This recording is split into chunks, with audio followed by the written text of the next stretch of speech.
To Neeta taro.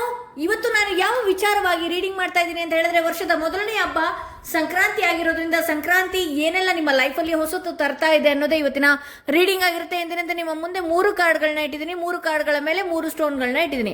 ಯಾವ card ಇರುವ stone, ಯಾವ ಸ್ಟೋನ್ ಇರುವ ಕಾರ್ಡ್ ನಿಮ್ಮ ಮನಸ್ಸಿಗೆ ತುಂಬಾನೇ ಹತ್ರ ರೆಸೊನೇಟ್ ಆಗುತ್ತಲ್ಲ, ಆ ಒಂದು ಕಾರ್ಡ್ನ ನೀವು ನಂಬುವಂತಹ ದೈವ ದೇವರ ಹೆಸರನ್ನ 3 ಬಾರಿ ಹೇಳ್ಕೊಂಡು ಒಂದು ಕಾರ್ಡ್ನ ಸೆಲೆಕ್ಟ್ ಮಾಡ್ಕೊಳ್ಬೇಕಾಗತ್ತೆ. ಯಾವ ಹೊಸತು ನಿಮ್ಮ ಲೈಫಲ್ಲಿ ಬರುವಂತದ್ದಿದೆ, ಯಾವ ವಿಶೇಷ ಸೂಚನೆಗಳು ಕೂಡ ಸಂಕ್ರಾಂತಿಯಲ್ಲಿ ಕೊಡ್ತಾ ಇದೆ ದೈವ ಅನ್ನೋದು ಇವತ್ತಿನ ರೀಡಿಂಗ್ ಆಗಿರುತ್ತೆ. ಹಾಗೆ ಎಲ್ಲ ನನ್ನ ಯೂಟ್ಯೂಬ್ ಫ್ಯಾಮಿಲಿಗೆ ಸಂಕ್ರಾಂತಿ ಹಬ್ಬದ ಆರ್ಥಿಕ ಶುಭಾಶಯಗಳು ಅಂತ ಹೇಳ್ತಾ ಈ ಕಾರ್ಡ್ ರೀಡಿಂಗ್ನ ಶುರು ಮಾಡೋಣ. ಐ ಹೋಪ್ ನೀವು ಒಂದು ಕಾರ್ಡ್ನ ಸೆಲೆಕ್ಟ್ ಮಾಡ್ಕೊಂಡಿದ್ದೀರಾ ಅಂತ ಹೇಳಿ. ಯಾರೆಲ್ಲ ಮೊದಲನೆಯ ಕಾರ್ಡ್ ಸೆಲೆಕ್ಟ್ ಮಾಡ್ಕೊಂಡ್ರಿ ಅವರ ರೀಡಿಂಗ್ ನೋಡೋಣ ಏನಾಗಿದೆ ಅಂತ ಹೇಳಿ. ಓಕೆ, ಯಾರೆಲ್ಲ ಮೊದಲನೆಯ ಕಾರ್ಡ್ ಸೆಲೆಕ್ಟ್ ಮಾಡ್ಕೊಂಡ್ರಿ ಅವರ ರೀಡಿಂಗ್ ನೋಡೋಣ ಏನಾಗಿದೆ ಅಂತೇಳಿ. ಯಾವ ವಿಚಾರಗಳು ನಿಮ್ಮ ಲೈಫಲ್ಲಿ ಬರುವಂಥದ್ದಿದೆ. ಕ್ಲಿಯರ್ ಕ್ವಾರ್ಟ್ಸ್ನ ಯಾರೆಲ್ಲ ಸೆಲೆಕ್ಟ್ ಮಾಡ್ಕೊಂಡ್ರಿ, ಬಹಳಷ್ಟು ಮನಸ್ಸಿಗೆ ನೆಮ್ಮದಿ ಇಲ್ಲದೆ ಇರೋ ರೀತಿ ಇರ್ತೀರಾ ಅಂತ ಹೇಳಿ. ಯಾಕೆಂದರೆ ಈ ಕ್ಲಿಯರ್ ಕ್ವಾರ್ಟ್ಸ್ನ ಸೆಲೆಕ್ಟ್ ಮಾಡ್ಕೊಂಡಿದ್ದೀರಾ ಅಂತ ಹೇಳಿ ಮುಖ್ಯವಾಗಿ ನಿಮಗೆ ಬೇಕಾಗಿರೋದು ಮನಸ್ಸಿಗೆ ಸಮಾಧಾನ ಅನ್ನೋದು. ಓಕೆ, ಆ ಸಮಾಧಾನನೇ ನಿಮ್ಮ ಹತ್ರ ಇರೋದಿಲ್ಲ ಅಂತ ಹೇಳಿ ತೋರಿಸುತ್ತೆ. ಓಕೆ, ಈ ಮೂಮೆಂಟಿಗೆ, ಈಗಿನ ಎನರ್ಜಿಯ ಲೆಕ್ಕಕ್ಕೆ. ಓಕೆ, ಯಾರೆಲ್ಲ ಮೊದಲನೆಯ ಕಾರ್ಡ್ ಸೆಲೆಕ್ಟ್ ಮಾಡ್ಕೊಂಡ್ರಿ, ನಿಮ್ಮ ಲೈಫಲ್ಲಿ ಏನು ಹೊಸ್ತು ಬರೋದಿದೆ. 3 ಆಫ್ ಪೆಂಟಿಕಲ್ಸ್ ಇದೆ. ಬಹಳಷ್ಟು ಹಣದ ವಿಚಾರದಲ್ಲಿ ಬ್ಲಾಕೇಜಸ್ಗಳು ಏನಾದರೂ ನೀವು ಆಗಿದ್ರೆ, ಬಹಳಷ್ಟು ಹಣದ ವಿಚಾರದಲ್ಲಾಗಿರಬಹುದು, ಅವಕಾಶಗಳ ವಿಚಾರದಲ್ಲಿ ಇನ್ನು ನನಗೆ ಯಾವುದೇ ದಾರಿಗಳಿಲ್ಲ, ಇನ್ನು ಮುಗೀತು, ಇಷ್ಟೇ ನನ್ನ ಲೈಫ್ ಹಿಂಗೆ ಹೋಗುತ್ತೆ ಅಂತ ನೀವೇನಾದರೂ ಅಂದ್ಕೊಂಡಿದ್ರೆ ಹೊಸ ಆಪರ್ಚುನಿಟಿ ನಿಮ್ಮ ಲೈಫಲ್ಲಿ ಒಂದಿದೆ ಅಂತ ಹೇಳಿ ತೋರಿಸ್ತಾ ಇದೆ. ಹಾಗೆ ನನ್ನ ಲೈಫಲ್ಲಿ ಲೈಫ್ ಪಾರ್ಟ್ನರ್ ಏನಾದರೂ ಇಲ್ಲ, ನನ್ನ ಲೈಫಲ್ಲಿ ಕೇಳೋರಿಲ್ಲ, ಅದಿಲ್ಲ ಇದಿಲ್ಲ ಅಂತ ಏನಾದರೂ ಗೋಲ್ಡ್ನಲ್ಲಿದ್ದರೆ ಲೈಫ್ ಪಾರ್ಟ್ನರ್ ಸಿಗುವ ಸಾಧ್ಯತೆಗಳು ಕೂಡ ಹೆಚ್ಚಾಗಿದೆ. ಹಾಗೆ ನಿಮ್ಮ ಲೈಫಲ್ಲಿ ಯಾವುದೋ ಒಂದು ಅದ್ಭುತವಾದ ಆಪರ್ಚುನಿಟಿ, ಅವಕಾಶಗಳ ಬಾಗಿಲು ಕೂಡ ತೆಗೆಯುವಂಥದ್ದಿದೆ ಅಂತ ಹೇಳಿ ತೋರಿಸ್ತದೆ. ಇಲ್ಲಿ ಪೇಜ್ ಆಫ್ ಪೆಂಟಿಕಲ್ಸ್ ಬಂದಿರೋದ್ರಿಂದ ಏನಾಗ್ತದೆ ಅಂತ ಹೇಳಿದ್ರೆ, ನೀವು ಹಣಕಾಸಿನ ವಿಚಾರದಲ್ಲಿ ಬಹಳಷ್ಟು ಇನ್ನೂ ಕೂಡ ಯೋಚನೆ ಮಾಡಿ ಮುಂದೆ ಹೋಗಬೇಕಾಗತ್ತೆ ಅನ್ನುವಂಥ ಸೂಚನೆ ಕೂಡ ಕೊಡ್ತಾ ಇದೆ. ಹಾಗೆ ಇಲ್ಲಿ ಏನಾಗ್ತಾ ಇದೆ ಅಂತ ಹೇಳಿದ್ರೆ, ನೀವು ಹಣಗಳನ್ನು ಕೊಟ್ಟು ಕಳ್ಕೊಳ್ಳುವಂತಹ ಪರಿಸ್ಥಿತಿ, ನಿಮ್ಮ ಟೈಮ್ ಆಗಿರ್ಬೋದು, ಹಣ ಆಗಿರ್ಬೋದು, ನಿಮ್ಮ ಪ್ರೀತಿ ಆಗಿರ್ಬೋದು, ಸಂಬಂಧಗಳಲ್ಲಾಗಿರ್ಬೋದು, ಕೊಟ್ಟು ನೀವೇ ನೋವನ್ನು ಅನುಭವಿಸುವಂತಹ ಪರಿಸ್ಥಿತಿ ಕೂಡ ಬರುವಂತಹ ಸಾಧ್ಯತೆ ಇದೆ ಅಂತ ಹೇಳಿ. ಸೊ ಹಾಗಾಗಿ ನಾನು ಏನು ಹೇಳ್ತೀನಿ ಈ ರೀಡಿಂಗಲ್ಲಿ ಅಂತ ಹೇಳಿದ್ರೆ, ಬಹಳಷ್ಟು ನೀವು ಅಂತ ಕೆಲವು ಸಂದರ್ಭಗಳಲ್ಲಿ ಕೆಲವು ವ್ಯಕ್ತಿಗಳ ಮುಂದೆ ಬಹಳಷ್ಟು ಡಿಗ್ನಿಫೈಡ್ ಆಗಿರ್ಬೇಕಾಗತ್ತೆ, ಹಾಗೆ ತೂಕವಾಗಿ ಇರಬೇಕಾಗತ್ತೆ. ನಿಮ್ಮ ಟೈಮ್ ಇದೆ ಅಂತ ಹೇಳಿ ಒಂದು ರೀತಿಯಾದಂಥ ನಾನು ಯಾವಾಗಲೂ ಅವೈಲಬಲ್ ಇದ್ದೀನಿ ಅನ್ನುವ ರೀತಿಯಲ್ಲಿ, ಯಾರಿಗೇ ಆಗಿರಲಿ, ನಿಮ್ಮಮ್ಮ, ಅಣ್ಣ, ತಮ್ಮ, ಅಕ್ಕ, ತಂಗಿ, ಅಪ್ಪ, ಅಮ್ಮ, ಯಾರಿಗೇ ಆಗಿರಲಿ, ನೀವು ಫ್ರೀ ಇದ್ರೂ ಕೂಡ ನಾನು ಅವೈಲಬಲ್ ಇದ್ದೀನಿ ಅನ್ನುವಂತಹ ರೀತಿಯಲ್ಲಿ ತೋರಿಸ್ಕೊಳ್ಳೋದಕ್ಕೆ ಹೋಗಬೇಡಿ. ಎಲ್ಲಿ ನೀವು ಬಹಳಷ್ಟು ಸಮಯಗಳನ್ನು ಕಳಿತೀರಿ ಅಲ್ಲೇ ಮಾನಸಿಕವಾಗಿ ಅಥವಾ ನಿಮ್ಮ ಮನಸ್ಸಿಗೆ ನೋವಾಗುವ ರೀತಿಯಲ್ಲಿ ಕೂಡ ಆಗುವಂತಹ ಸಾಧ್ಯತೆಗಳಿದೆ ಅಂತ ಹೇಳಿ ತೋರಿಸುತ್ತೆ. ಇಲ್ಲಿ 6 ಆಫ್ ಪೆಂಟಿಕಲ್ಸ್ ಬಂದಿರೋದ್ರಿಂದ ಬಹಳಷ್ಟು ಈ ಸಂಕ್ರಾಂತಿ ಕಳೆದ ನಂತರ ಆಗಿರ್ಬಹುದು ಒಂದಷ್ಟು ದಾನ ಧರ್ಮಗಳನ್ನ ನೀವು ಮಾಡಬೇಕಾಗತ್ತೆ. ಇಲ್ಲಿ 8 ಸ್ಟ್ರೆಂತ್ ಕಾರ್ಡ್ ಬಂದಿರೋದ್ರಿಂದ ನೀವು ಎಷ್ಟು ದಾನ ಧರ್ಮಗಳನ್ನ ಮಾಡ್ತೀರಿ, ಎಲ್ಲ ಸಿಚುವೇಶನ್ ಅಂದ್ರೆ ನಿಮ್ಮ ಲೈಫಲ್ಲಿ ಬರುವಂತಹ ಪ್ರಾಬ್ಲಮ್ಸ್ ಏನಿದೆಯಲ್ಲ ಅದನ್ನೆಲ್ಲಾನು ಕೂಡ ಸಿಚುವೇಶನ್ ಹ್ಯಾಂಡಲ್ ಮಾಡುವಂತಹ ಕೆಪಾಸಿಟಿ, ಶಕ್ತಿ ಕೂಡ ನಿಮಗೆ ಬರುವಂತಹ ಸಾಧ್ಯತೆ ಇದೆ. ಇಲ್ಲಿ ಸ್ಟ್ರೆಂತ್ ಕಾರ್ಡ್ ಬಂದಿರೋದ್ರಿಂದ ಬಹಳಷ್ಟು ಏರುಪೇರುಗಳು ನಡೀತಾ ಇದೆ. ಅದನ್ನು ಕೂಡ ಸುಧಾರಕ್ಕೆ ಆಗತ್ತೆ ಇನ್ನು ಕೆಲವೇ ದಿನಗಳಲ್ಲಿ. ಆ ಎಲ್ಲ ಸಮಸ್ಯೆಗಳನ್ನ ಬಗೆಹರಿಸುವ ಶಕ್ತಿ ಏನಿದೆಯಲ್ಲ ಈ ಸಂಕ್ರಾಂತಿಯಿಂದ ನಿಮಗೆ ಶುರು ಆಗತ್ತೆ ಅಂತ ಹೇಳಿ. ಓಕೆ, ಒಂದಷ್ಟು ನಾನು ಯೂನಿವರ್ಸಲ್ ಮೆಸೇಜ್ಗಳನ್ನು ಕೂಡ ಓದ್ತಾ ಹೋಗ್ತೀನಿ. ಈಗ ನಿಮ್ಗೆ ಬಂದಿರುವಂತಹ ಯೂನಿವರ್ಸಲ್ ಮೆಸೇಜ್ ಏನಿದೆ, ಟೆಂಟ್ ಬರ್ತಿದೆ, ಟೆಂಪರರಿ ಸಿಚುವೇಶನ್ ಅಂತ ಇದೆ. ಅಂದರೆ ನೀವು ಏನೇ ಕಷ್ಟದಲ್ಲಿರ್ಬಹುದು, ಯಾವುದೇ ನೋವಿನಲ್ಲಿರ್ಬಹುದು, ಯಾವುದೇ ದುಃಖದಲ್ಲಿರ್ಬಹುದು, ಅದೊಂದು ತಾತ್ಕಾಲಿಕ ನೋವು ಅಂತಾನೆ ಹೇಳಬಹುದು. ಇಲ್ಲಿ ಯೂನಿವರ್ಸ್ ಕೂಡ ಅದೇ ರೀತಿ ಹೇಳ್ತಾ ಇದೆ. ಇಲ್ಲಿ ಇಯರ್ ಬರ್ತಿದೆ ಅಂದರೆ ಗುಡ್ ನ್ಯೂಸ್, ಸದ್ಯದಲ್ಲಿ ಯಾವುದೋ ಒಂದು ಸಂತೋಷದ ವಿಚಾರ ಕೇಳ್ತೀರಿ ಅನ್ನೋದು ಕೂಡ ಈ ಸಂಕ್ರಾಂತಿ ನಂತರ ಬಹಳಷ್ಟು ಅದ್ಭುತವಾಗೇ ಇದೆ. ನೀವು ಏನೋ ಒಂದು ನೋವಿನಲ್ಲಿ ಇದ್ದೀರಿ, ಹೌದು, ಇಲ್ಲಿ ಅವಕಾಶಗಳೇ ಇಲ್ಲ, ನನ್ನ ಲೈಫಲ್ಲಿ ಎಲ್ಲ ಮುಗಿದು ಹೋಯ್ತು, ಯಾವುದೋ ಮೂರನೇ ವ್ಯಕ್ತಿಗಳಿಂದ ಮಾನಸಿಕವಾಗಿ ನೋವನ್ನು ಅನುಭವಿಸ್ತಿದ್ದೀವಿ, ನಾನು ಇಲ್ಲೆಲ್ಲೋ ಹಣನ ಸರಿಯಾದ ರೀತಿಯಲ್ಲಿ ಬಳಸ್ಕೊಳಕ್ಕಾಗದೆ ಕೊಟ್ಟು ಕಳ್ಕೊಂಡು ಬಹಳಷ್ಟು ಮಾನಸಿಕವಾಗಿ ನೋವನ್ನು ಅನುಭವಿಸ್ತಿದ್ದೀನಿ ಅನ್ನುವಂಥದ್ದು ಇರಬಹುದು. ಬಟ್ ಆದರೆ ಯೂನಿವರ್ಸ್ ಏನು ಹೇಳ್ತದೆ, ಈ ಸಂಕ್ರಾಂತಿಗಳಲ್ಲಿ ಕಳೆದ ನಂತರ ಸಂಕ್ರಾಂತಿಯ ದಿನಗಳಾಗಿರ್ಬೋದು, ಈ ಸಿಚುವೇಶನ್ ಏನಿದೆಯಲ್ಲ ಒಂದಷ್ಟು ಟೆಂಪರರಿ ಸಿಚುವೇಶನ್ ಆಗಿರುತ್ತೆ. ಹಾಗೆ ಯಾವುದೋ ಒಂದು ಸಂತೋಷದ ವಿಚಾರಗಳು ಕೂಡ ಕೇಳುವಂತಹ ಸಾಧ್ಯತೆಗಳಿದೆ ಅಂತ ಹೇಳಿ ಇಲ್ಲಿ ಪಾಯಿಲ್ ಬರ್ತಿದೆ. Time to get out of a situation. ಯಾವುದೋ ಒಂದು ದುಃಖನ ಮನಸ್ಸಿನಲ್ಲಿ ಇಟ್ಕೊಂಡಿದ್ರಿ, ಯಾವುದೋ ಒಂದು ಕಣ್ಣೀರು, ಬಹಳಷ್ಟು ನೋವನ್ನ ಮನಸ್ಸಿನಲ್ಲಿ ಇಟ್ಕೊಂಡಿದ್ರಿ, ಅದನ್ನು ಚೆಲ್ಲಿ ತೆಗೆದುಹಾಕಿ ಮನಸ್ಸಿಂದ. ಬಹಳಷ್ಟು ಈಗ ನೋಡಿ, ಒಂದು ಕಸದ ಡಬ್ಬಿಗೆ ಎಷ್ಟು ಬಾರಿ ಕಸ ಹಾಕ್ತೀರಿ, ಅದೇನಾಗುತ್ತೆ, ಯಾವಾಗಲೂ ಮುಚ್ಚಿಟ್ಟಿದ್ರೆ, ಎಷ್ಟು ಕಸ ಹಾಕಿ ಹಾಕಿ ಹಾಕಿ ಮುಚ್ಚಿಟ್ಟಿದ್ರೆ ಏನಾಗುತ್ತೆ, ಕೆಟ್ಟ ಸ್ಮೆಲ್ ಬರುತ್ತೆ, ಹೌದಲ್ಲ? ಅದೇ ರೀತಿ ನಮ್ಮ ಮನಸ್ಸಿನಲ್ಲೂ ಅಷ್ಟೇನೆ, ಹಳೆ ವಿಚಾರ, ದುಃಖದ ವಿಚಾರ, ನೋವಿನ ವಿಚಾರ, ಯಾರೋ ಹಾಗಂದ್ರು, ಯಾರೋ ಹೀಗಂದ್ರು, ಯಾರೋ ನನ್ನ ಲೈಫನ್ನ ಹಾಳು ಮಾಡ್ತಾರೆ. ನೋಡಿ, ನಮ್ಮ ಲೈಫ್ಗಳನ್ನ ಯಾರೂ ಹಾಳು ಮಾಡೋದಕ್ಕೆ ಸಾಧ್ಯ ಇಲ್ಲ. ಯಾಕೆ ಅಂತ ಹೇಳಿದ್ರೆ, ಬರ್ದಿರೋದು ಭಗವಂತ, ಅವರಲ್ಲ. ಅವ್ರ ಲೈಫ್ನೇ ಅವ್ರ ನೆಟ್ಟಿಗೆ ಇಟ್ಕೊಳ್ಳೋದಕ್ಕೆ ಆಗಲ್ಲ. ಏನು ಅಬ್ಬಬ್ಬ ಅಂದ್ರೆ ನಿಮ್ಗೆ ದೃಷ್ಟಿಗಳು ತಾಕಬಹುದು ಅಥವಾ ಏನೋ ಒಂದು ಆಗಬಹುದು ಅಷ್ಟೇ. ಅದು ಬಿಟ್ರೆ ನಿಮ್ಮ ಲೈಫ್ನ ಹಾಳು ಮಾಡುವಂತಹ ತಾಕತ್ತಾಗ್ಲಿ ಶಕ್ತಿ ಆಗಲಿ ಯಾರಿಗೂ ಕೂಡ ಇರೋದಿಲ್ಲ. ಇದ್ರೂ ಅವ್ರ ಲೈಫಲ್ಲಿ ನಿಮ್ಗೆ ಏನೆಲ್ಲ ಮಾಡಿದಾರಲ್ಲ ಅದನ್ನೆಲ್ಲ ಅವರೇ ಅನುಭವಿಸ್ತಾರೆ. ಇದನ್ನ ನೀವು ಮನಸ್ಸಿನಲ್ಲಿ ಇಟ್ಕೊಂಡು ಕೊರಗುವಂತ ಅವಶ್ಯಕತೆಗಳೇ ಇರೋದಿಲ್ಲ. ಮನಸ್ಸಿನಲ್ಲೇ ಇಟ್ಕೊಂಡು ಕೊರಗ್ತಾ ಇದ್ರೆ ಬಹಳಷ್ಟು ಕಾಯಿಲೆಗಳು ಕೂಡ ಬರ್ತಾ ಹೋಗುತ್ತೆ. ಜಲಸಿ ಪಡೋರಾಗಿರ್ಬೋದು ಅಥವಾ ನಿಮ್ಮನ್ನ ನೋಡಿ ಅಸೂಯೆ ಪಡ್ತಾ ಇರುವಂತವ್ರಾಗಿರ್ಬೋದು, ಲೈಫಲ್ಲಿ ಏಳಿಗೆ ಆಗೋದಕ್ಕೆ ಸಾಧ್ಯನೇ ಇಲ್ಲ. ಯಾಕೆ ಅಂತ ಹೇಳಿದ್ರೆ ಅವ್ರ ಲೈಫ್ಗಳ ಗೋಲ್ ಬಗ್ಗೆ ಥಿಂಕ್ ಮಾಡ್ತಾ ಇರೋದಿಲ್ಲ. ನಾವೆಲ್ಲ ಒಂದು ಹೊರಿತೀವಿ ಅನ್ನುವಂತಹ ವಿಚಾರವಾಗಿ ಥಿಂಕ್ ಮಾಡ್ತಾ ಇರ್ತಾರೆ. ನಿಮ್ಮ ಮನಸ್ಸಿಗೂ ಕೂಡ ನೋವಾಗುವ ರೀತಿಯಲ್ಲಿ ಮಾತನಾಡುವ ಸಾಧ್ಯತೆಗಳು ಮಾಡ್ತಾ ಇರ್ತಾರೆ. ಅದನ್ನ ನೀವು ಅಂಥವ್ರನ್ನ ಕೇರ್ಲೆಸ್ ಆಗಿ ಮಾಡಿ ಅಂತ ಹೇಳ್ಬೋದು. ಇಲ್ಲಿ ಹ್ಯಾಟ್ ಬರ್ತಾ ಇದೆ, you will be playing a different role. ನೋಡಿ, ಸಂಕ್ರಾಂತಿ ಕಳೆದ ನಂತರ ಏನಾಗ್ತಿದೆ ಅಂತ ಹೇಳಿದ್ರೆ ನೀವು ಬೇರೆ ರೀತಿನೇ ಆಟ ಶುರು ಮಾಡ್ತೀರಿ ಅನ್ನೋದು ತೋರಿಸ್ತಾ ಇದೆ. ಅಂದ್ರೆ ಇಷ್ಟು ದಿವಸ ಯಾರ್ಯಾರ ಮುಖಗಳನ್ನ ನೀವು, ಇಲ್ಲಿ ಸ್ಟ್ರೆಂತ್ ಕಾರ್ಡ್ ಬಂದಿರೋದ್ರಿಂದ ಇದನ್ನ ನಾನು ಕನ್ಸಿಡರ್ ಮಾಡಲೇಬೇಕಾಗತ್ತೆ. ನೀವು ಇಷ್ಟು ದಿವಸ ಸಿಚುವೇಶನ್ಸ್ನ ಹ್ಯಾಂಡಲ್ ಮಾಡೋಕ್ಕಾಗ್ತಿರ್ಲಿಲ್ಲ. ಇಷ್ಟು ದಿವಸ ಎಲ್ಲರಿಗೂ ಅಯ್ಯೋ ಪಾಪ ಅನ್ಕೊಂಡು ಹೋಗುವಂಥದ್ದು ಅಥವಾ ಅವ್ರು ಹೇಳ್ದಂಗೆ ಕೇಳುವಂಥದ್ದು ಅಥವಾ ಅವರಿಂದ ಏನೋ ಆಗತ್ತೆ ಅನ್ನುವಂಥ ಅಂಬರಗಳನ್ನ ಇಟ್ಕೊಂಡಿದ್ರಿ ಅನ್ಕೊಳ್ಳಿ. ಬಟ್ ಆದರೆ ಇನ್ನು ಮುಂದೆ ನೀವು ಬೇರೆ ರೀತಿ ಅಂಥವ್ರನ್ನೆಲ್ಲರನ್ನೂ ಕೂಡ ನೀವು ಹ್ಯಾಂಡಲ್ ಮಾಡಾಗಿದೆ. ಅಂಥವ್ರು ಯಾವ ರೀತಿ ಅನ್ನೋದು ಕೂಡ ನಿಮಗೆ ಗೊತ್ತಾಗಿದೆ. ಸೊ ಅಂಥವ್ರನ್ನ ಯಾವ ರೀತಿ, ಅಂಥವ್ರ ಮುಂದೆ ನೀವು ಯಾವ ರೀತಿ ಆಟ ಆಡಬೇಕು ಅನ್ನುವಂತಹ ಪಾಠಗಳು ಕೂಡ ಸಂಕ್ರಾಂತಿಯ ನಂತರ ಕಲಿತೀರಿ ಅಂತ ಹೇಳಿ. ಇಲ್ಲಿ ಫ್ಲೂಯಿಟ್ ಬರ್ತಾ ಇದೆ, disappointment in a friend or lover. ಅಂದ್ರೆ ಇಲ್ಲಿ ಇದಕ್ಕೂ ಎಷ್ಟು ಹತ್ರ ಇದೆ. 3 of Swords. ಪ್ರೀತಿ, ಪ್ರೇಮ, ಸಂಬಂಧಗಳಲ್ಲಿ ಏನಾದ್ರೂ ನೋವುಗಳನ್ನ ಅನುಭವಿಸ್ತಾ ಇದ್ರೆ, ಒಬ್ಬ ಪ್ರೇಮಿಯಿಂದ ಆಗಿರ್ಬೋದು, ಫ್ರೆಂಡಿಂದ ಆಗಿರ್ಬೋದು, ಕೆಲವೊಂದಷ್ಟು ನೋವುಗಳನ್ನ ನೀವು ತಗೊಳ್ತೀರಿ ಅನ್ನೋದು ಕೂಡ ತೋರಿಸ್ತಾ ಇದೆ. ಹಾಗೆ ಇಲ್ಲಿ ಐ ಬರ್ತಾ ಇದೆ, psychic ability, trust your intuition. ಅಂದ್ರೆ ನೀವು ಎಷ್ಟು ಪೂಜೆಗಳನ್ನ ಮಾಡಿದಿರಿ, ಪುನಸ್ಕಾರಗಳನ್ನ ಮಾಡಿದಿರಿ, ಮೆಡಿಟೇಷನ್ನ ಮಾಡಿದಿರಿ, ಚರ್ಚಿಗೆ ಹೋಗಿ ಕ್ಯಾಂಡಲ್ ಹಚ್ಚಿದಿರೋ, ಏನೋ ದರ್ಗಾಗೆ ಹೋಗಿ ನಮಾಜ್ ಮಾಡಿದಿರೋ, ಏನೇ ಒಂದು ಯಾರೇ ನೋಡ್ತಾ ಇರಲಿ ರೀಡಿಂಗ್ನ, ಓಕೆನಾ? ಇಲ್ಲಿ ನಿಮ್ಮ ಸೈಕಿಕ್ ಎಬಿಲಿಟಿ ಏನಿದೆಯಲ್ವಾ, ನಿಮ್ಮ ಟ್ರಸ್ಟ್, ನಿಮ್ಮ ಯೋಚನೆ ಮೇಲೆ ಅಥವಾ ನಿಮಗೆ ಇಂಟ್ಯೂಷನ್ ಬರ್ತಾ ಇದೆಯಲ್ಲ, ಇಂಥ ವ್ಯಕ್ತಿ ಸರಿ ಇಲ್ಲ, ಇಂಥವ್ರನ್ನ ನಾನು ನಂಬಾರ್ದಾ ಅನ್ನುವಂತಹ ಗಟ್ಸ್ ನಿಮ್ಮ ಮನಸ್ಸಿನಲ್ಲಿ ಯಾವಾಗಲೂ ಅದು ಚಡಪಡಿಕೆ ಆಗ್ತಾ ಇರುತ್ತೆ. ಯಾವ್ದು ಸರಿ ಯಾವ್ದು ತಪ್ಪು ಅನ್ನೋದು ಇಂಟ್ಯೂಷನ್ ನಿಮಗೆ ತುಂಬ ಚೆನ್ನಾಗಿ ವರ್ಕ್ ಆಗ್ತಾ ಇರುತ್ತೆ. ಆದರೆ ಆ ಇಂಟ್ಯೂಷನ್ ಮೇಲೆ ನಿಮಗೆ ನಂಬಿಕೆ ಇರೋದಿಲ್ಲ. ಸೊ ಹಾಗಾಗಿ ಏನು ಹೇಳುತ್ತೆ ಅಂದರೆ, ನಿಮ್ಮ ಇಂಟ್ಯೂಷನ್ ಮೇಲೆ ನೀವು ನಂಬಿಕೆ ಇಟ್ಕೊಳ್ಬೇಕಾಗತ್ತೆ ಅನ್ನುವಂಥ ವಿಶೇಷ ಸೂಚನೆ ಇಲ್ಲಿ ಕೊಡ್ತಾ ಇದೆ. ಸೊ ಇದು ಮೊದಲನೆಯ ಕಾರ್ಡ್ ಯಾರು ಸೆಲೆಕ್ಟ್ ಮಾಡ್ಕೊಂಡಿದ್ರಿ ಅವರ ಸಂಕ್ರಾಂತಿಯ ಕಳೆದ ನಂತರದ ವಿಚಾರಗಳು ಇದಾಗಿತ್ತು ಅಂತ ಹೇಳ್ತಾ, ಯಾರೆಲ್ಲ ಸೆಕೆಂಡ್ ಸ್ಟೋನ್, ಈ ಸ್ಟೋನ್ ಇರುವಂತಹ ಕಾರ್ಡ್ ಸೆಲೆಕ್ಟ್ ಮಾಡ್ಕೊಂಡ್ರೆ ಅವರ ರೀಡಿಂಗ್ ನೋಡೋಣ. ಇಲ್ಲಿ ರೆಡ್ ಜಾಸ್ಪರ್ನ ನೀವು ಸೆಲೆಕ್ಟ್ ಮಾಡ್ಕೊಂಡಿದ್ದೀರಿ. ಆದಷ್ಟು ನಿಮ್ಮ ಹೆಣ್ಮಕ್ಳು ಏನಾದರೂ ನೋಡ್ತಾ ಇದ್ರೆ ಹೊಟ್ಟೆ ಸಂಬಂಧಪಟ್ಟ ಹಾಗೆ PCOD, PCOS ಈ ಥರದ್ರಲ್ಲಿ ನೋವನ್ನ ಅನುಭವಿಸ್ತಾ ಇರ್ತೀರಿ. ಒಂದ್ಸಲ ನೀವು ಹಾಸ್ಪಿಟಲ್ಗೋ ಅಥವಾ ರೆಡ್ ಜಾಸ್ಪರ್ ತಗೊಳ್ಳೋದು ಉತ್ತಮ ಅಂತ ಹೇಳಿ. ಓಕೆ, ಇಲ್ಲಿ 10 of Wands ಬರ್ತಾ ಇದೆ, ದಿ ಫೂಲ್ ಕಾರ್ಡ್ ಬರ್ತಾ ಇದೆ, 3 of Pentacles ಬರ್ತಾ ಇದೆ, again Ace of Pentacles, king of wands ಬರ್ತಾ ಇದೆ, 10 of Wands. ಬಹಳಷ್ಟು ಈ ಕೆಲಸದಲ್ಲಿ ಬಹಳಷ್ಟು ಒತ್ತಡಗಳು ಜಾಸ್ತಿ ಆಗ್ತಾ ಇದೆ. ಇನ್ನು ನನ್ನ ಕೈಯಲ್ಲಿ ಆಗೋದೇ ಇಲ್ಲ, ಬಹಳಷ್ಟು ನಾನು ನೋವನ್ನ ಅನುಭವಿಸ್ಬಿಟ್ಟಿದ್ದೀನಿ, ಸುಸ್ತಾಗ್ತಾ ಇದೆ ನನಗೆ, ಆ ಪ್ರೆಷರ್ನ ನಾನು ತಡೆಯೋದಕ್ಕಾಗ್ತಾ ಇಲ್ಲ, ಅಥವಾ ಯಾವುದೋ ಒಂದು ಸಮಸ್ಯೆ ಇಷ್ಟು ದಿನದವರೆಗೂ ಕೂಡ ನನ್ನನ್ನು ತಗೊಂಡು ಹೋಗ್ತಾನೇ ಇದೆ, ಅದರಿಂದ ನಾನು ಪಾರಾಗೋದೇ ಇಲ್ವಾ ಅಂತ ಹೇಳಿದ್ರೆ ಇದು ಕೊನೆಗೆ ಬಂದುಬಿಡಿದ್ರಿ, ಎಲ್ಲ ನೋವಿನ ಅಂತ್ಯಕ್ಕೆ ನೀವು ಬಂದಿದ್ದೀರಿ. ಯಾವುದೇ ಒಂದಿರಲಿ, ನಿಮ್ಮ ವರ್ಕ್ ಪ್ರೆಷರ್ ಜಾಸ್ತಿ ಇತ್ತು ಅಂತ ಹೇಳಿದ್ರೆ ಅದು ಕೂಡ ಇನ್ನು ಕೆಲವೇ ದಿನದಲ್ಲಿ ಒಂದಷ್ಟು ಸುಧಾರಿಕೆ ಇದೆ ಅಂತ ಹೇಳಿ.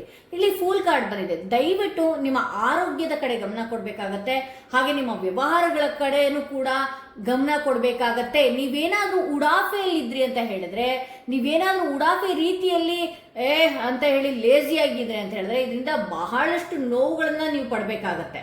ಸೊ ಇಲ್ಲಿ ಫೂಲ್ ಕಾರ್ಡ್ ಬಂದಿರೋದ್ರಿಂದ ಕೆಲವೊಂದ್ಸಲ ಇವಾಗ ಊಟ ಮಾಡಲಿಲ್ಲ ಅಂದರೆ ಸಂಜೆ ಮಾಡೋಣ, ಸಂಜೆ ಮಾಡಲಿ ಅಂದರೆ ಬೆಳಗ್ಗೆ ಮಾಡೋಣ ಅಂತ ಸ್ಕಿಪ್ ಏನಾದರೂ ಮಾಡ್ತಾ ಇದ್ರೆ ದಯವಿಟ್ಟು ಅದ್ರ ಬಗ್ಗೆ ನೀವು ಅಟೆನ್ಷನ್ ತಗೊಳ್ಬೇಕಾಗತ್ತೆ. ಹಾಗೆ ಯಾವುದೋ ಒಂದು ವಿಚಾರದಲ್ಲಿ ದುಡುಕಿ ಮುಂದಕ್ಕೆ ಹೋಗಿದ್ರಿ ಅನ್ಸುತ್ತೆ, ಆ ದುಡುಕಿ ಮುಂದಕ್ಕೆ ಹೋಗಿರೋ ವಿಚಾರದಲ್ಲಿ ಎಡವು ಬಿದ್ದಿದ್ದೀರಿ, ಈಗ ಮತ್ತೆ ರೀಸ್ಟಾರ್ಟ್ ಶುರು ಮಾಡ್ತೀರಿ ಅಂತ ಹೇಳಿ. ಮತ್ತೆ ಅಗೇನ್ ಬಿಗಿನಿಂಗಿಂದ ಹೊಸ ರೀತಿಯಲ್ಲಿ ಲೈಫನ್ನ ಈ ವರ್ಷದಿಂದ ನೀವು ನೋಡ್ತೀರಿ ಅಂತ ಹೇಳಿ ತೋರಿಸ್ತಾ ಇದೆ. ಇಲ್ಲಿ 3 ಆಫ್ ಪೆಂಟಿಕಲ್ಸ್ ಇದೆ. ಯಾವುದೋ ಒಂದು ಅದ್ಭುತವಾದಂತಹ ಅವಕಾಶಗಳು ನಿಮ್ಮ ಲೈಫ್ಗೆ ಹತ್ರ ಬರ್ತಾ ಇದೆ ಅಂತ ಹೇಳಿ ತೋರಿಸ್ತಾ ಇದೆ. ಆ ಅವಕಾಶಗಳ ಬಾಗಿಲೇನಿದೆಯಲ್ಲ ಈ ಸಂಕ್ರಾಂತಿಯ ನಂತರದಲ್ಲಿ ಇದೆ ಅಂತ ಹೇಳಿ ತೋರಿಸ್ತಾ ಇದೆ. ಇಲ್ಲಿ ಏಸ್ ಆಫ್ ಪೆಂಟಿಕಲ್ಸ್ ಬಂದಿರೋದ್ರಿಂದ ಅದ್ಭುತವಾದಂತಹ ಯಾವುದೋ ಒಂದು ಸಂತೋಷದ ವಿಚಾರ ಆಗಿರಬಹುದು, ಹಣಕಾಸಿನ ವಿಚಾರದಲ್ಲಿ ಯಾವುದೋ ಒಂದು ನಿಮಗೆ ನಿಮ್ಮ ಹತ್ತಿರಕ್ಕೆ ಬರುವಂತಹ ಯಾವುದೋ ಒಂದು ಹಣ ಕೂಡ ಇದೆ ಅಂತ ಹೇಳಿ. ಹಣಕಾಸಿನ ವಿಚಾರವಾಗಿ ಏನಾದರೂ ಎದುರು ನೋಡ್ತಾ ಇದ್ರೆ ಅಚಾನಕ್ ಆಗಿ ಧನಾಗಮನ ಆಗುವಂತಹ ಸಾಧ್ಯತೆಗಳು ಕೂಡ ಇದೆ. ಏಸ್ ಬಂದಿರೋದ್ರಿಂದ ಬಹುಶಃ ಇಲ್ಲಿ ಕ್ರಿಸ್ಟಲ್ ಸಿಂಬಲ್ಸ್ಗಳಿದೆ. ಸೊ ನೀವು ಕ್ರಿಸ್ಟಲ್ಸ್ಗಳನ್ನ ಹಾಕೊಂಡಾಗಿರ್ಬೋದು, ಅಥವಾ ನೀವು ಮ್ಯಾನಿಫೆಸ್ಟೇಷನ್ ಮಾಡಿರುವಂಥದ್ದಾಗಿರ್ಬೋದು, ಅಥವಾ ನೀವು ಧ್ಯಾನ ಜಪಗಳನ್ನ ಏನಾದರೂ ಮಾಡ್ಕೊಂಡಿದ್ರೆ ಅಚಾನಕ್ ಆಗಿ ಹಣನ ಆಕರ್ಷಣೆ ಮಾಡುವಂತಹ ಅದ್ಭುತವಾದಂತಹ ಸಮಯ ಇದು ನಿಮ್ಮದು ಅಂತ ಹೇಳಿ ತೋರಿಸ್ತಾ ಇದೆ. ಇಲ್ಲಿ ಕಿಂಗ್ ಆಫ್ ವಾಂಡ್ಸ್ ಬಂದಿರೋದ್ರಿಂದ ಹೌದು, ನಿಮಗೆ ಬಹಳಷ್ಟು ಜವಾಬ್ದಾರಿಗಳಿದೆ. ಆ ಜವಾಬ್ದಾರಿ ಬಗ್ಗೆ ನೀವು ಒಂದಷ್ಟು ಥಿಂಕ್ ಮಾಡಬೇಕಾಗತ್ತೆ. ಯಾವುದೇ ಒಂದು ವಿಚಾರಕ್ಕೆ ಹೋಗುವ ಮುನ್ನ, ಆ್ಯಕ್ಷನ್ ತಗೊಳ್ಳೋದಕ್ಕಿಂತ ಮುಂಚೆ ನೀವಾಗಿರಬೇಕಾಗತ್ತೆ. ಹಾಗೆ ಯಾರಿಗಾದ್ರೂ ಹರ್ಟ್ ಮಾಡ್ತಿದ್ದೀನಾ ಅಥವಾ ನನ್ನಿಂದ ಏನಾದರೂ ಪ್ರಾಬ್ಲಮ್ ಆಗತ್ತಾ, ಅದೆಲ್ಲನೂ ಕೂಡ ಯೋಚನೆ ಮಾಡಿ ಮುಂದಕ್ಕೆ ಹೋಗೋನೆ ಒಂದಷ್ಟು ಜವಾಬ್ದಾರಿಯುತ ಮನುಷ್ಯ ಅಂತ ಹೇಳ್ಕೊಳ್ಬೋದು. ಸೊ ಹಾಗಾಗಿ ನಿಮ್ಮ ಲೈಫಲ್ಲಿ ಈ ಥರದ್ದು ಏನಾದರೂ ಸಂದರ್ಭಗಳಿತ್ತು ಅಂತ ಹೇಳಿದ್ರೆ ದಯವಿಟ್ಟು ಜವಾಬ್ದಾರಿಯಿಂದ ನೀವು ಮುಂದಕ್ಕೆ ಹೋಗಬೇಕಾಗತ್ತೆ, ಆ್ಯಕ್ಷನ್ಸ್ಗಳನ್ನ ತಗೊಳ್ಬೇಕಾಗತ್ತೆ. ನಾನು ಮಾಡುವಂತಹ ವಿಚಾರದಿಂದ ಯಾರಿಗಾದ್ರೂ ನೋವಾಗತ್ತಾ, ಯಾರಿಗಾದ್ರೂ ಹಿಂಸೆ ಆಗತ್ತಾ, ಇದನ್ನೆಲ್ಲನೂ ಥಿಂಕ್ ಮಾಡಬೇಕಾಗತ್ತೆ. ಆಗ ಏನಾಗುತ್ತೆ, ನಿಮ್ಮ ವೇಟೇಜ್ ಜಾಸ್ತಿ ಆಗುತ್ತೆ ಅಂತ ಹೇಳ್ಬೋದು. ಸೊ ಯಾರೆಲ್ಲ ಸೆಕೆಂಡ್ ಕಾರ್ಡ್ ಸೆಲೆಕ್ಟ್ ಮಾಡ್ಕೊಂಡಿದ್ರಿ, ಅವರ ಯೂನಿವರ್ಸ್ ಮೆಸೇಜ್ ಏನು ಬರ್ತಿದೆ ಅಂದರೆ ಸ್ಟಾರ್ ಬರ್ತಿದೆ, ಗ್ರಾಂಟೆಡ್ ಸಕ್ಸಸ್ ಅಂತ ಹೇಳಿ ಬರ್ತಾ ಇದೆ. ಅಂದರೆ ನೀವೇನಾದರೂ ಒಂದು ಕೋರಿಕೆ ಏನಾದರೂ ನೀವು ನಂಬುವಂತಹ ದೈವ ದೇವರ ಹತ್ರ ಇಟ್ಟಿದ್ರಿ ಅಂತ ಹೇಳಿದ್ರೆ ಆ ಕೋರಿಕೆ ಈಡೇರುವಂತಹ ಸಾಧ್ಯತೆ ಈಗಿದೆ ಅಂತ ಹೇಳಿ ತೋರಿಸ್ತಾ ಇದೆ. ಹಾಗೆ ನೆಕ್ಸ್ಟ್ ಏನು ಬರ್ತಾ ಇದೆ ಯೂನಿವರ್ಸ್ ಮೆಸೇಜ್ ಅಂತ ಹೇಳಿದ್ರೆ ಕ್ರೈಬ್ ಬರ್ತಿದೆ, birth or conception of a child or rent price ಅಂತ ಹೇಳಿ ತೋರಿಸ್ತಾ ಇದೆ. ಅಂದರೆ ನಿಮ್ಮ ಮನೆಯಲ್ಲಿ ಯಾವುದೋ ಒಂದು, ನಿಮ್ಮ ಕೆಲಸದಲ್ಲಿ ಆಗಿರಬಹುದು ಅಥವಾ ನಿಮ್ಮ ಮನೆಗಳಲ್ಲಿ ಆಗಿರಬಹುದು, ಮಗುವಿನ ತೊಟ್ಟಿಲು ತೂಗುವಂತಹ ಸಾಧ್ಯತೆ ಇದೆ. ಅಂದರೆ ಇಲ್ಲಿ ತೊಟ್ಲು ಬರ್ತಾ ಇದ್ದ ಹಾಗೆ ಮಗುನೇ ಇರಬೇಕು ಅಂತಲ್ಲ, ಕೆಲವ್ರ ಮನೆಯಲ್ಲಿ ಮಗು ಬರುವ ಸಾಧ್ಯತೆ 100% ಇರುತ್ತೆ. ಹಾಗೆ ಇನ್ನು ಕೆಲವ್ರ ಲೈಫಲ್ಲಿ ಬಿಸ್ನೆಸ್ ಬಹಳಷ್ಟು ಡಲ್ ಆಗಿತ್ತು, ಇನ್ನು ಆಗ್ತಾನೆ ಇಲ್ಲ ಅಂತ ಹೇಳಿದ್ರೆ ಆ ಬಿಸ್ನೆಸ್ನಲ್ಲಿ ನೀವು ಗ್ರೋತ್ ಕಾಣ್ತಾ ಹೋಗ್ತೀರಿ ಅನ್ನುವಂಥದ್ದು ಸೂಚನೆ ಇಲ್ಲಿ ಕೊಡ್ತಾ ಇದೆ ಯೂನಿವರ್ಸ್ ಅಂತ ಹೇಳ್ಬಹುದು. ಹಾಗೆ ಇಲ್ಲಿ ಥರ್ಡ್ ಕಾರ್ಡ್ ಏನು ಬಂದಿದೆ ನೋಡೋಣ. Younger man, dealing or relationship with a younger man ಅಂತ ಹೇಳಿ ಬರ್ತಾ ಇದೆ. ಯಾವುದೋ ಒಂದು ವ್ಯವಹಾರ ಆಗಿರ್ಬೋದು ಅಥವಾ ಯಾವುದೋ ಒಂದು ಸಂಬಂಧಗಳಲ್ಲಿ ಏನಾದರೂ ಒಂದು ಮಾತುಕತೆಗಳು ಕೂಡ ಒಬ್ಬ ವ್ಯಕ್ತಿಯಿಂದ ಆಗುವಂತಹ ಸಾಧ್ಯತೆಗಳು ಕೂಡ ಇಲ್ಲಿ ತೋರಿಸ್ತಾ ಇದೆ. ಹಾಗೆ ಇಲ್ಲಿ ನೆಕ್ಸ್ಟ್ ಕಾರ್ಡ್ ನೋಡೋಣ ಏನಾಗಿದೆ ಅಂತ ಹೇಳಿದ್ರೆ ಗಾಂಗ್ ಅಂತ ಬರ್ತಿದೆ, ಆ್ಯನ್ ಎಕ್ಸೈಟಿಂಗ್ ಈವೆಂಟ್ ಅಂತ ಹೇಳಿ. ಬಹಳಷ್ಟು ಏನಾದರೂ ಒಂದು ಸಂತೋಷದ ಸಂದರ್ಭಗಳು ನಿಮ್ಮ ಫ್ಯಾಮಿಲಿಯಲ್ಲಿ ನಡೆಯುವಂಥದ್ದಾಗಿರ್ಬೋದು, ಅಥವಾ ಮುಂದಿನ ತಿಂಗಳು ಮದುವೆನೋ ಅಥವಾ ಅದರ ಮುಂದಿನ ತಿಂಗಳು ಗುರುಪ್ರವೇಶನೋ ಅಥವಾ ಮನೆಯಲ್ಲಿ ಏನಾದರೂ ನಾಮಕರಣದ ಫಂಕ್ಷನ್ನೋ ಅಥವಾ ನಿಮ್ಮ ಮದುವೆ ಕಾರ್ಯಗಳು, ಅದರಲ್ಲಿ ನೀವು ಬಹಳಷ್ಟು ಎಕ್ಸೈಟ್ಮೆಂಟ್ ಇನ್ನು ಮುಂದೆ ಕಾಣ್ತೀರಿ ಅಂತ ಹೇಳಿ ಆ ವಿಚಾರವಾಗಿ ಬಹಳಷ್ಟು ಎಕ್ಸೈಟ್ಮೆಂಟಲ್ಲಿ ಇರ್ತೀರಿ ಅನ್ನೋದು ಕೂಡ ತೋರಿಸ್ತಾ ಇದೆ. ಬ್ರೋಕನ್ ಬ್ರಿಡ್ಜ್ ಅಂತ ಬರೆದಿದೆ, unsuccessful outcome to a problems ಅಂತ ಹೇಳಿ. ನಿಮ್ಮ ಪ್ರಾಬ್ಲಮ್ಮಿಂದ ಅನ್ಸಕ್ಸಸ್ಫುಲ್ ಆಗುವಂತಹ ಸಾಧ್ಯತೆ ಇದೆ. ಬಟ್ ಆದರೆ ನಿಮ್ಮ ಯಾವುದಾದ್ರೂ ಒಂದು ವಿಚಾರದಲ್ಲಿ ನಿಮ್ಮ ಪ್ರಾಬ್ಲಮ್ಸ್ ಏನಾದರೂ ಮೈನರ್ ಪ್ರಾಬ್ಲಮ್ಸ್ಗಳು, ಇದು ತುಂಬ ಮೇಜರ್ ಪ್ರಾಬ್ಲಮ್ಸ್ಗಳನ್ನು ನಾನು ನೋಡ್ತಾ ಇಲ್ಲ, ಮೈನರ್ ಪ್ರಾಬ್ಲಮ್ಸ್ ಅದರಲ್ಲಿ ಆಗಲ್ಲ ಅಂತ ಗೊತ್ತಿದ್ರೂ ಕೂಡ ತೀರಾ ತಲೆ ಕೆಡಿಸ್ಕೊಂಡು ಅದೇ ವಿಚಾರವಾಗಿ ಗೊಂದಲಗಳನ್ನು ಮಾಡ್ಕೊಳ್ಳುವಂಥದ್ದು, ಅದೇ ವಿಚಾರವಾಗಿ ಮಾನಸಿಕವಾಗಿ ಕುಗ್ಗುವಂಥದ್ದು, ಇದಕ್ಕೆಲ್ಲ ಒಂದಷ್ಟು ಫುಲ್ ಸ್ಟಾಪ್ ಇಟ್ಕೊಳ್ಬೇಕಾಗತ್ತೆ ಅಂತ ಹೇಳಬಹುದು. ಸೊ ಯಾರೆಲ್ಲ ಸೆಕೆಂಡ್ ಕಾರ್ಡ್ ಸೆಲೆಕ್ಟ್ ಮಾಡ್ಕೊಂಡಿದ್ರಿ ಅವರ ರೀಡಿಂಗ್ ಇದಾಗಿತ್ತು ಅಂತ ಹೇಳ್ತಾ, ಯಾರೆಲ್ಲ ಥರ್ಡ್ ಸ್ಟೋನ್, ಮೂರನೆಯ ಸ್ಟೋನ್ ಸೆಲೆಕ್ಟ್ ಮಾಡ್ಕೊಂಡ್ರೆ ಅವರ ರೀಡಿಂಗ್ ನೋಡೋಣ ಏನಾಗಿದೆ ಅಂತ ಹೇಳಿ. ಈ ವರ್ಷದ ಸಂಕ್ರಾಂತಿ ಏನೆಲ್ಲ ತರುವಂಥದ್ದಿದೆ, ಯಾವೆಲ್ಲ ವಿಚಾರಗಳು ಬರುವಂಥದ್ದಿದೆ ಅನ್ನೋದೇ ಇವತ್ತಿನ ರೀಡಿಂಗ್ ಆಗಿರುತ್ತೆ. ಓಕೆ, ಯಾರೆಲ್ಲ ಥರ್ಡ್ ಸ್ಟೋನ್ ಇರುವಂತಹ ಕಾರ್ಡ್ ಸೆಲೆಕ್ಟ್ ಮಾಡ್ಕೊಂಡ್ರಿ ಅವರ ರೀಡಿಂಗ್ ನೋಡೋಣ ಏನಾಗಿದೆ ಅಂತ ಹೇಳಿ. ಈ ವರ್ಷದ ಸಂಕ್ರಾಂತಿ ಏನೆಲ್ಲ ತರಲಿದೆ, ಯಾವೆಲ್ಲ ವಿಚಾರಗಳು, ಯಾವೆಲ್ಲ ಮುನ್ಸೂಚನೆಗಳು ಕೂಡ ನಿಮ್ಮ ಲೈಫಿಗೆ ಬರುವಂಥದ್ದಿದೆ ಅಂತ ಹೇಳಿ ನೋಡೋಣ. ಇಲ್ಲಿ ಜಸ್ಟಿಸ್ ಬರುವಂಥದ್ದಿದೆ, ಸ್ಟಾರ್ ಇದೆ, ಲವರ್ಸ್, ಮೇಜರ್ಸ್ ಕಾರ್ಡ್ಗಳೇ ಜಾಸ್ತಿ ಇದೆ, 4 ಆಫ್ ವಾಂಡ್ಸ್, ಟೆಂಪರೆನ್ಸ್. ಮೇಜರ್ ಆಗಿ ಕೋರ್ಟ್ ಕೇಸ್ ವಿಚಾರಗಳಲ್ಲಿ ಏನಾದರೂ ನೀವು ನೋಡ್ತಾ ಇದ್ದರೆ ಆ ಕೋರ್ಟ್ ಕೇಸ್ ವಿಚಾರಗಳು ಕೂಡ ಸರಿ ಹೋಗುವ ಸಾಧ್ಯತೆಗಳಿದೆ.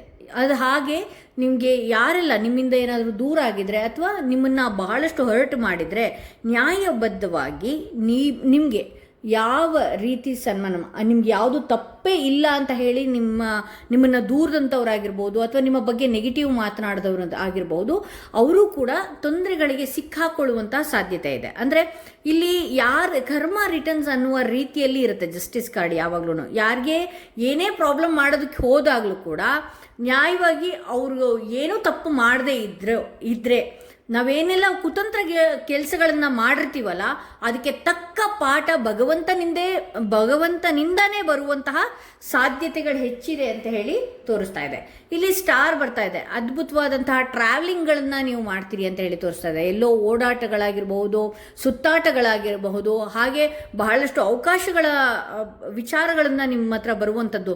ಅಂದರೆ ಈ ಹಿಂದೆ ಇಂಟರ್ವ್ಯೂಸ್ಗಳನ್ನ ನೀವು ಕೇಳಿರ್ಬೋದು ಅಥವಾ ಕೆಲಸಗಳಲ್ಲಾಗಿರಬಹುದು ಅಥವಾ ಯಾವುದೋ ಒಂದು ವಿಚಾರ, ಹಣಕಾಸಿನ ವಿಚಾರದಲ್ಲೇ ಆಗಿರ್ಬೋದು, ಏನೇ ಇರಬಹುದು, ಎಲ್ಲ ಕಡೆ ಬ್ಲ್ಯಾಂಕ್ ಆಗಿರುತ್ತೆ. ಅಚಾನಕ್ಕಾಗಿ 2-3 ಆಪ್ಷನ್ಸ್ಗಳೆಲ್ಲ ಬರುವಂಥ ಸಾಧ್ಯತೆಗಳಿದೆ. ಹಾಗೆ ಜೊತೆಯಲ್ಲಿ ಟ್ರಾವೆಲಿಂಗ್ ಕೂಡ ನೀವು ಮಾಡ್ತೀರಿ ಅನ್ನೋದು ಕೂಡ ಇದೆ. ಇಲ್ಲಿ ಒಂದಷ್ಟು ಸ್ಟಾರ್ ಕಾರ್ಡ್ ಬಂದಿರೋದ್ರಿಂದ ಏನಾಗುತ್ತೆ ಅಂತ ಹೇಳಿದ್ರೆ ಒಂದಷ್ಟು ಹೀಲಾಗಿರ್ತೀರಿ. ಸಂಕ್ರಾಂತಿ ಕಳೆದ ನಂತರ ಬಹಳಷ್ಟು ಸಮಾಧಾನವಾಗಿರುವಂಥದ್ದು, ಬಹಳಷ್ಟು ತಾಳ್ಮೆಯಿಂದ ಇರುವಂಥದ್ದು ಈ ರೀತಿ ಇಲ್ಲಿ ತೋರಿಸ್ತಾ ಇದೆ. ಹಾಗೆ ಇಲ್ಲಿ ಲವರ್ಸ್ ಕಾರ್ಡ್ ಬಂದಿದೆ. ಇಲ್ಲಿ ನೀವು ಏನು ಬೇಡ್ತಿರೋ, ಏನು ಕೋರ್ಕೊಳ್ತಿರೋ ಅದೆಲ್ಲನೂ ಕೂಡ ಆಗುವ ಸಾಧ್ಯತೆ ಇದೆ. ಆದರೆ ಇಟ್ ಟೇಕ್ ಸಮ್ ಟೈಮ್ ಅಂತಲೇ ಹೇಳ್ಬೋದು. ಬಟ್ ಆದರೆ ನಿಮ್ಮ ಮೈಂಡ್ನಲ್ಲಿ ಏನಿದೆಯಲ್ಲ, ಈಗಲೇ ಆಗಿಬಿಡಬೇಕು, ಇವತ್ತೇ ಆಗಿಬಿಡಬೇಕು, ಈ ರೀತಿಯೆಲ್ಲ ಏನಾದರೂ ಮೈಂಡಲ್ಲಿತ್ತು ಅಂದರೆ ದಯವಿಟ್ಟು ತೆಗೆದು ಹಾಕಿ. ಯೂನಿವರ್ಸ್ ನಿಮಗೆ ಸಪೋರ್ಟಿವ್ ಆಗಿ ನಿಂತಿದೆ. ಇಲ್ಲಿ ಲವರ್ಸ್ ಕಾರ್ಡ್ ಬಂದ ತಕ್ಷಣ ಪ್ರೇಮಿಗಳಿಗೆ ಅಂತಲೇ ಅಲ್ಲ, ನಿಮಗೆ ಸಪೋರ್ಟಿವ್ ಆಗಿದೆ. ನೀವು ಯಾವ ರೀತಿ ಬೇರೆಯವ್ರನ್ನ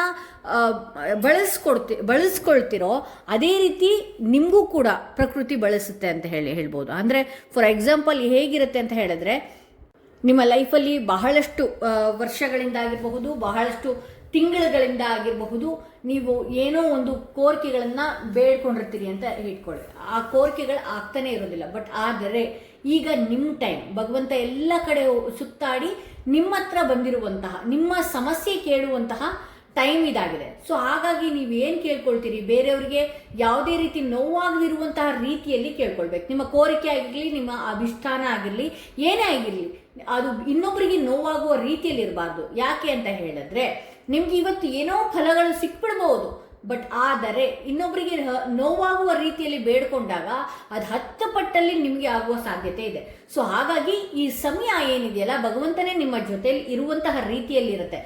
ದಿ ಲವರ್ಸ್ ಕಾರ್ಡ್ ಅಂತ ಅಂದ್ರೆ ಹಾಗೆ, ಅಂದರೆ ಏನಂತ ಹೇಳಿದ್ರೆ ಏಂಜಲ್ಸ್ಗಳಾಗಿರ್ಬೋದು, ಯೂನಿವರ್ಸ್ ಆಗಿರ್ಬೋದು, ನಮ್ಮ ಕೆಲಸಕ್ಕೆ, ನಮ್ಮ ನಿಯತ್ತಿಗೆ ಜೊತೆಯಾಗಿ ನಿಲ್ಲುವಂತಹ ಸಮಯ ಇದಾಗಿರುತ್ತೆ ಅಂತಲೇ ಹೇಳ್ಬೋದು. ಇಲ್ಲಿ 4 ಆಫ್ ವಾಂಡ್ಸ್ ಬಂದಿರೋದ್ರಿಂದ ಬಹಳಷ್ಟು ಸೆಲೆಬ್ರೇಷನ್ಗಳಿದೆ. ಮದುವೆ ವಿಚಾರ ಆಗಿರಬಹುದು, ಹಾಗೆ ಗುರುಪ್ರವೇಶಗಳಾಗಿರ್ಬಹುದು, ಫಂಕ್ಷನ್ಸ್ಗಳಿಗೆ ಅಟೆಂಡ್ ಮಾಡುವಂಥದ್ದಾಗಿರ್ಬಹುದು, ಹಾಗೆ ನಿಮ್ಮ ಕೆಲಸಗಳಲ್ಲಿ ಯಾವುದೋ ಒಂದು ಖುಷಿಯ ವಾತಾವರಣಗಳನ್ನು ನೋಡುವಂಥದ್ದು, ಪ್ರಮೋಷನ್ಗೆ ಎಕ್ಸ್ಪೆಕ್ಟ್ ಮಾಡಿದ್ರೆ ಅಂತ ಹೇಳಿದ್ರೆ ಪ್ರಮೋಷನ್ ಕೂಡ ಆಗುವಂತಹ ಸಾಧ್ಯತೆಗಳು, ಇದು ಎಲ್ಲನೂ ಕೂಡ ಈ ಕಾರ್ಡ್ನಲ್ಲಿ ನಾನು ನೋಡಬಹುದು. ಇಲ್ಲಿ ಟೆಂಪರೆನ್ಸ್ ಬಂದಿದೆ. ಮೇಜರ್ ಆಗಿ ಇಲ್ಲಿ ನಾನು ನೋಡುವಂಥದ್ದು ಎಲ್ಲ ಮೇಜರ್ ಕಾರ್ಡ್ಸೇ ಬಂದಿದೆ. ಪ್ರತಿಯೊಂದು ಕಾರ್ಡ್ ಕೂಡ ಮೇಜರ್ಸ್ ಬಂದಿದೆ. 4 ಆಫ್ ವಾಂಡ್ಸ್ ಮಾತ್ರ ಮೈನರ್ ಆಗಿದೆ. ಅಂದ್ರೆ ಖುಷಿ ವಾತಾವರಣ, ಮದುವೆ ಸಂಭ್ರಮಗಳು ಡೈಲಿ ಅಂತೂ ಇರೋದಿಲ್ಲ, ತಾತ್ಕಾಲಿಕ ಮೈನರ್ ಕಾರ್ಡ್. ಓಕೆ, ಸೊ ಹಾಗಾಗಿ ಇಲ್ಲಿ ಮೇಜರ್ ಕಾರ್ಡ್ಸ್ ಪರ್ಟಿಕ್ಯುಲರ್ ಆಗಿ ಬಂದಿರೋದ್ರಿಂದ ಈ ಸಂಕ್ರಾಂತಿ ಕಳೆದ ನಂತರ ಬಹಳಷ್ಟು ಅದ್ಭುತ ದಿನಗಳನ್ನ ನೀವು ನೋಡಬಹುದು. ಬಹಳಷ್ಟು ಅದ್ಭುತಗಳು ಅಚಾನಕ್ ಆಗಿ ಈ ರೀತಿನೂ ಕೂಡ ನನ್ನ ಲೈಫ್ ಇದೆಯಾ ಅನ್ನುವ ರೀತಿಯಲ್ಲಿ ಬದಲಾಗುವಂತಹ ಸಾಧ್ಯತೆಗಳಿದೆ. ಆದರೆ ತಾಳ್ಮೆ, ಬಹಳಷ್ಟು ಟೆಂಪರೆನ್ಸ್ ಬಂದಿರೋದ್ರಿಂದ ತಾಳ್ಮೆ ಬಹಳಷ್ಟು ಮುಖ್ಯ ಅಂತೇಳಿ, ಒಂದು ಸಲ ನೀವು ಭಗವಂತನಿಗೆ ಕೈ ಮುಗಿದಿದ್ದೀರಿ ಅಂತ ಹೇಳಿದ್ರೆ ಆ ಭಗವಂತ ನಿಮ್ಮ ಲೈಫಲ್ಲಿ ಇದ್ದಾನೆ. ಈಗ ನಿಮ್ಮ ಕೋರಿಕೆಗಳನ್ನೆಲ್ಲ ಈಡೇರಿಸುವಂತಹ ಸಂದರ್ಭಗಳು ಬಂದಿದೆ. ಬಟ್ ಆದರೆ ಆಗೋದಕ್ಕಿಂತ ಮುಂಚೆ ಎಲ್ಲರಿಗೂ ಹೇಳ್ಕೊಳ್ಳುವಂಥದ್ದಾಗಿರ್ಬೋದು, ಆಗೋದಕ್ಕಿಂತ ಮುಂಚೆ ಯಾವುದೇ ಒಂದು ಕೆಲಸ ಆಗಿರಲಿ, ಏನೇ ಆಗಿರಲಿ, ಅದು ಯಾವುದು ಕೂಡ ನೀವು ದುಡುಕಿ ಮಾತನಾಡುವಂಥದ್ದಾಗಿರ್ಬೋದು, ದುಡುಕಿ ನಿಮ್ಮ ವಿಚಾರಗಳನ್ನೆಲ್ಲ ಬೇರೆಯವ್ರ ಹತ್ರ ಹೇಳ್ಕೊಳ್ಳುವಂಥದ್ದು, ಇದು ಯಾವುದು ಮಾಡೋ ಹಾಗಿಲ್ಲ. ತಾಳ್ಮೆಯಿಂದ ಇರಬೇಕು ಅನ್ನುವಂತಹ ವಿಶೇಷ ಸೂಚನೆಗಳು ಕೂಡ ಇಲ್ಲಿ ತೋರಿಸ್ತಾ ಇದೆ. ಸೊ ಯೂನಿವರ್ಸ್ ಇಂದ ಏನು ಮೆಸೇಜ್ ಬರ್ತಾ ಇದೆ ನೋಡೋಣ. ನಿಮಗೆ ಈ ಸಂಕ್ರಾಂತಿಯಲ್ಲಿ ಏನೆಲ್ಲ ಯೂನಿವರ್ಸ್ ಮೆಸೇಜ್ ಕೊಡ್ತಾ ಇದೆ ನಿಮಗೆ? ಯಾವುದೋ ಒಂದು ದೊಡ್ಡ ಅನೌನ್ಸ್ಮೆಂಟ್, ಅಂದರೆ ಪ್ರಮೋಷನ್, ಟ್ರಾನ್ಸ್ಫರ್, ಈ ರೀತಿ ಏನಾದರೂ ಕೇಳ್ಕೊಂಡಿದ್ರೆ, ಅಥವಾ ಬಹಳಷ್ಟು ಮದುವೆಗಳ ವಿಚಾರದಲ್ಲಿ ಎರಡೂ ಮನೆಯವರು ಒಪ್ತಾ ಇರೋದಿಲ್ಲ, ಅಥವಾ ಸಂಬಂಧಗಳಲ್ಲಿ ಬಹಳಷ್ಟು ಏರುಪೇರುಗಳಾಗ್ತಾ ಇತ್ತು, ಇಲ್ಲಿ ಕೋರ್ಟ್ ಕೇಸ್ ತನಕ ಏನಾದರೂ ಸಂಬಂಧಗಳು ಹೋಗ್ತಾ ಇತ್ತು ಅಂತ ಹೇಳಿದ್ರೆ ನಿಮ್ಮ ಪರವಾಗಿ ಒಂದು ಹೈ ಅನೌನ್ಸ್ಮೆಂಟ್ ಕೂಡ ಆಗುವಂಥದ್ದಿದೆ. ಅಂದರೆ ಜಯ ನಿಮ್ಮತ್ತಕ್ಕೆ ಬರುವಂಥ ಸಾಧ್ಯತೆಗಳಿದೆ ಅಂತೇಳಿ. ಇಲ್ಲಿ ವಿಂಡ್ಶಾಮ್ ಬರ್ತಿದೆ, ಪೀಸ್ ಆ್ಯಂಡ್ ಹಾರ್ಮೋನಿ ಅಂತ ಹೇಳಿ ಬರ್ತಾ ಇದೆ. ಒಂದಷ್ಟು ಮನಸ್ಸನ್ನ ಸಮಾಧಾನವಾಗಿ ಇಟ್ಕೊಳ್ಬೇಕಾಗತ್ತೆ. ಇಲ್ಲಿ ಟೆಂಪರೆನ್ಸ್ ಬಂದಿದೆ. ಸೊ ಹಾಗಾಗಿ ಮತ್ತೊಮ್ಮೆ ಹೇಳ್ಬೇಕಾಗತ್ತೆ, ನಿಮ್ಮ ಮನಸ್ಸನ್ನ ಸಮಾಧಾನ. ಈ ವಿಂಡ್ಶಾಮ್ ನೋಡಿದ್ದೀರಾ, ಮನೆ ಮುಂದೆ ಹಾಕಿರ್ತಾರೆ ಎಲ್ಲ, ಗಾಳಿ ಬರ್ತಾ ಇದ್ದಾಗ ನಿಧಾನಕ್ಕೆ ಅದು ಸೌಂಡ್ ಬರ್ತಾ ಇದ್ದಾಗೆ ನಮ್ಮ ಮನಸ್ಸು ಕೂಡ ಏನೋ ಒಂಥರ ತಿಳಿಯಾಗಿರುತ್ತಲ್ಲ. ಸೊ ಹಾಗಾಗಿ ನಿಮ್ಮ ಮನಸ್ಸನ್ನು ಕೂಡ ತಿಳಿಯಾಗಿ ಇಟ್ಕೊಳ್ಬೇಕಾಗತ್ತೆ. ತಿಳಿಯಾಗಿ ಇರುವಂತಹ ಸ್ಥಳ ಎಲ್ಲಿದೆಯಲ್ಲ ಅಂತ ಜಾಗದಲ್ಲಿ ನೀವು ಕೂಡ ಇರಬೇಕಾಗತ್ತೆ ಅಂತ ಹೇಳಿ ತೋರಿಸ್ತಾ ಇದೆ. ಹೀಗಲ್ಲಿ ಬರ್ತಿದೆ Trump over the trouble obstacles ಅಂತ ಹೇಳಿ ತೋರಿಸ್ತಾ ಇದೆ. ಇಲ್ಲಿ ಏರುಪೇರುಗಳ ಸಮಯನ ಕಳಿತೇ ಇದ್ದೀರಿ, ಇನ್ನು ಮೇಲಕ್ಕೆ ಹೋಗ್ತೀರಿ, ಅಂದ್ರೆ ಇನ್ನು ಎತ್ತರಕ್ಕೆ ಹೋಗ್ತೀರಿ. ಎಷ್ಟೇ ಏರುಪೇರುಗಳನ್ನ ಆಬ್ಸ್ಟಿಕಲ್ಸ್ನ ನೀವು ದಾಟಿ ಮುಂದಕ್ಕೆ ಹೋಗ್ತಿರಲ್ಲ, ಇನ್ನು ಎತ್ತೆತ್ತರವಾಗಿ ಹೋಗ್ತಿರೋ ಹೊರತು ಇನ್ನು ಕೆಳಗೆ ಹೋಗಲ್ಲ. ನಮ್ಮ ಲೈಫಲ್ಲಿ ನೀವು ಯಾರೇ ಹಿರಿಯರನ್ನ ಕೇಳಿ ನೋಡಿ, ಅವ್ರಿಗೆಲ್ಲ ಸ್ಟ್ರಗಲ್ನ ಅನುಭವಿಸ್ಕೊಂಡು ಬಂದಿರ್ತಾರೆ, ಒಂದು ದೊಡ್ಡ ಮಟ್ಟಕ್ಕೆ ಹೋಗಿರ್ತಾರೆ. ಯಾವಾಗ ಒಬ್ಬ ಮನುಷ್ಯನಿಗೆ ಭಗವಂತ ಬಡ್ದು ಕಷ್ಟ ಕೊಡ್ತಾ ಇರ್ತಾನಲ್ಲ, ಅದನ್ನೆಲ್ಲ ನಾವು ಮೀರಿ ಮುಂದಕ್ಕೆ ಹೋದ್ವಿ ಅಂತ ಹೇಳಿದ್ರೆ ದೊಡ್ಡ ಟಾಪಲ್ಲಿ ನಾವಿರ್ತೀವಿ ಅಂತ ಹೇಳಬಹುದು. ಸೊ ಇಲ್ಲಿ ನೆಕ್ಸ್ಟ್ ಏನು ಯೂನಿವರ್ಸ್ ಕೊಡ್ತಾ ಇದೆ ಅಂತ ಹೇಳಿ ಮೆಸೇಜ್ ಅಂದ್ರೆ, new opportunities, possibilities and paths opening up ಅಂತ ಹೇಳಿ. ಹೊಸ ದಾರಿ, ಹೊಸ ಅವಕಾಶಗಳು, ಹೊಸ ವೇನೆ ನಿನಗೋಸ್ಕರ ಹಾದಿ ಸಿಗ್ತಾ ಇದೆ. ಹೊಸ ರೀತಿಯಲ್ಲಿ ನಿನ್ನ ಜೀವನ ಈ ಸಂಕ್ರಾಂತಿ ಕಳೆದ ನಂತರ ಇದೆ ಅನ್ನುವಂತಹ ವಿಚಾರಗಳು ಹೇಳ್ತಾ ಇದೆ. ಸೊ ಇದು 3ನೇ ಕಾರ್ಡ್ ರೀಡಿಂಗ್ ಆಗಿತ್ತು ಅಂತ ಹೇಳ್ತಾ, ಯಾರೆಲ್ಲ ಫಸ್ಟ್ ಟೈಮ್ ನನ್ನ ವಿಡಿಯೋ ನೋಡ್ತಾ ಇರಿ ದಯವಿಟ್ಟು ಸಬ್ಸ್ಕ್ರೈಬ್ ಮಾಡೋದನ್ನ ಮರಿಬೇಡಿ. ಯಾರಿಗೆಲ್ಲ ಇಂಡಿವಿಜುವಲ್ ಆಗಿ ಪರ್ಸನಲ್ ಟ್ಯಾರೋಟಿಂಗ್ ಸೆಷನ್ ಬೇಕು ಅನ್ನೋದಾದ್ರೆ ಡಿಸ್ಕ್ರಿಪ್ಷನ್ ಅಲ್ಲಿ ಕೊಟ್ಟಿರುವಂತಹ ನಂಬರ್ಗೆ ಕಾಲ್ ಮಾಡಿ ಮುಂಚಿತವಾಗಿ ಅಪಾಯಿಂಟ್ಮೆಂಟ್ ಗಳನ್ನ ಪಡೀರಿ ಅಂತ ಹೇಳ್ತಾ ಈ ವಿಡಿಯೋನ ಇಲ್ಲಿಗೆ ಮುಗಿಸ್ತಾ ಇದ್ದೀನಿ. ಮತ್ತಷ್ಟು ವಿಡಿಯೋದೊಂದಿಗೆ ನಾನು ನಿಮ್ಮನ್ನ ಭೇಟಿ ಆಗ್ತೀನಿ.